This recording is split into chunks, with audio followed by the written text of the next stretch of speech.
Okay, we're going to just demonstrate some really basic applications for the contour handle.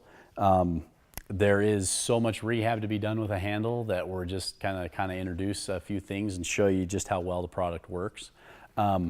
Again, you want to make sure you're anchored to something firm. Make sure you're anchored into a stud or a reinforced commercial wall. Do not anchor this into just a commercial steel stud. This won't hold up.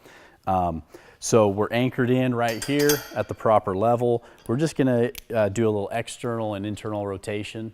You can see here how the strap comes through our contour handle real nice. It allows the handle to rotate without binding and catching on their knuckles, things like that. Go ahead and grab that for me. Good. Go ahead and just give me a couple of external rotations. So as you can see, it's functioning well. It's sliding within the system. It's not bunching up. It's not catching. It's allowing free range of motion.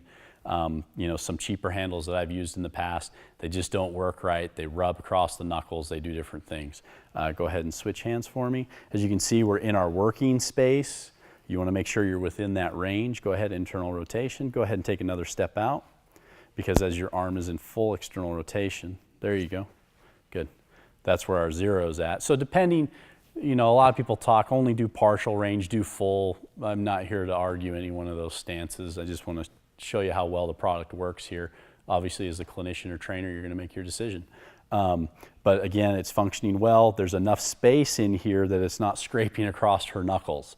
And comfort has a lot to do with compliance for our patients. And if they're not getting scraped up across the knuckles, they're going to be very happy about that. So we're also going to show here with two sets of handles. Go ahead and turn and face out that way. Scapular motions.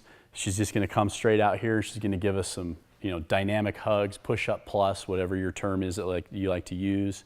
I always make sure that when we're using this type when we're using these in this fashion, as you can see, she's actually leaning forward on that subtalar joint. She's getting herself into dorsiflexion.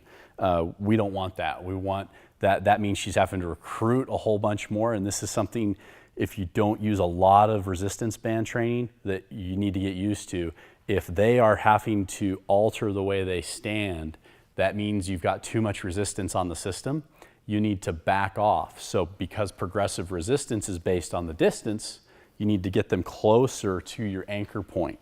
As you can see now, she's out there and she's bringing it across there. Now her posture isn't altered, because if you have that much going on, the patient could potentially end up just leaning forward. We've seen this type of thing because they have all this altered proprioception and dysfunction. You know, I've seen people leaning on, thinking they're doing a dynamic hug or push-up plus. I've even seen them holding them in the same place and just moving their head. That's how dysfunctional they are through the thoracic region and scapular motion. So that's a key thing to keep an eye on, that they maintain their form.